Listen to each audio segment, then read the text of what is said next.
PUBG खेलते वक्त पट से हेडशॉट बोलने में मजा तो बहुत आता है और चिकन डिनर मिल जाए तो क्या ही कहना, लेकिन गेम हारने पर बुरा तो बहुत लगता है। मगर आजकल के बच्चे इतने ऑब्सेस्ड हो गए हैं कि अलवर के एक लड़के को पबजी में हारने के बाद मिर्गी आने लग गई। तो वहीं दूसरी तरफ स्किल्स और ड्रेसेस को अपग्रेड करने के लिए मुंबई के एक लड़के ने अपने ही पेरेंट्स के अकाउंट में से 10 लाख रुपए खर्च कर दिए। और जब ऐसे बिहेवियर को रोकने के लिए उनके माँ बाप कदम बढ़ाते हैं तो ऐसे में एक लड़का अपनी ही माँ को मार देता है। आखिर वीडियो गेम्स में ऐसा क्या है कि हमारे देश की युवा पीढ़ी इस हद तक ढल चुकी है?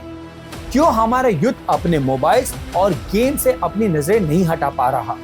ऐसा क्या करते हैं ये ऐप्स कि जिससे आजकल के बच्चे ये गेम्स के इतने एडिक्ट बन चुके हैं, और हम इस विषय पर क्या कर सकते हैं? तो ऑनलाइन गेम की लत युवाओं और बच्चों को धीरे धीरे बीमार कर रही है। मोबाइल पर गेम खेलने की लत ने एक छात्र को बीमार कर दिया। खाना पीना छोड़कर फायर बड़बड़ाता है। ऑनलाइन या वीडियो गेम की लत नशे से भी बुरी है। ये अपने आप में एक बहुत बड़ा खतरा है जिसको हर माता पिता को समझना हो।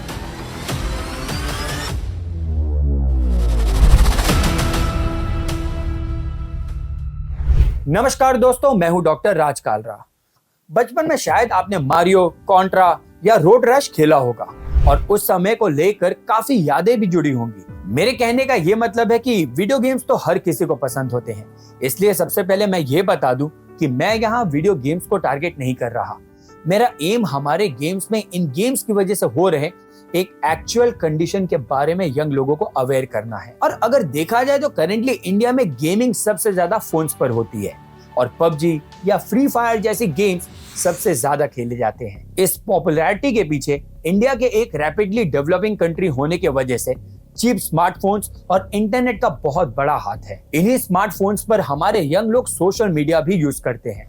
इनफैक्ट इंडिया में ऑन एन एवरेज एक टीनेजर करीब 6 से 10 घंटे जितना समय अपने मोबाइल गेम्स और सोशल मीडिया पर बिताता है। अब फोन पर इतना समय बिताने के नतीजे तो हम सब जानते हैं, लेकिन इस इक्वेशन में अगर गेमिंग की लत को ऐड कर दे तो मामला काफी संगीन हो जाता है। और हो सकता है कि सुनने में ये एक मजाक लग रहा हो, क्योंकि एडिक्शन तो आखिर दारू या सिगरेट जैसे सीरियस चीजों और जानलेवा चीजों की होती है ना। तो देखो, इसे थोड़ा सा दिमाग लगाकर समझो। एडिक्शन ऐसी दायरों तक सीमित नहीं रहता, हर किसी चीज का एडिक्शन हो सकता है। यहाँ तक कि एक्सरसाइज जैसे एक हेल्दी चीज का भी लोगों को एडिक्शन हो सकता है। और रिसेंट रिसर्च तो ये बताती है कि गेमिंग एडिक्शन और सब्सटेंस यूज एडिक्शन दोनों एक ही तरह से फंक्शन करते हैं। दरअसल गेमिंग एडिक्शन में एक इंसान के जीतने पर उसके ब्रेन में डोपामिन नाम का केमिकल रिलीज होता है। डोपामिन एक न्यूरोट्रांसमीटर है जो हमें कोई टास्क कंप्लीट करने पर रिवॉर्ड या यूं कहो तो एक किक देती है। लेकिन जब एक इंसान इस फंक्शन को एब्यूज या ओवर यूज करने लग जाए तो वो उस केमिकल का आदी हो जाता है। और अगर उस इंसान को अपने डोपामिन का डोज नहीं मिलता तो वो एंजाइटी, मूड स्विंग और इरिटेशन जैसी चीजों से गुजरने लगता है। इसके अलावा किसी भी एडिक्शन में सबसे बड़ा पॉइंट ये होता है कि वो आपको अपने फ्रेंड्स, फैमिली और केयर करने वाले लोगों से आइसोलेट कर देता है।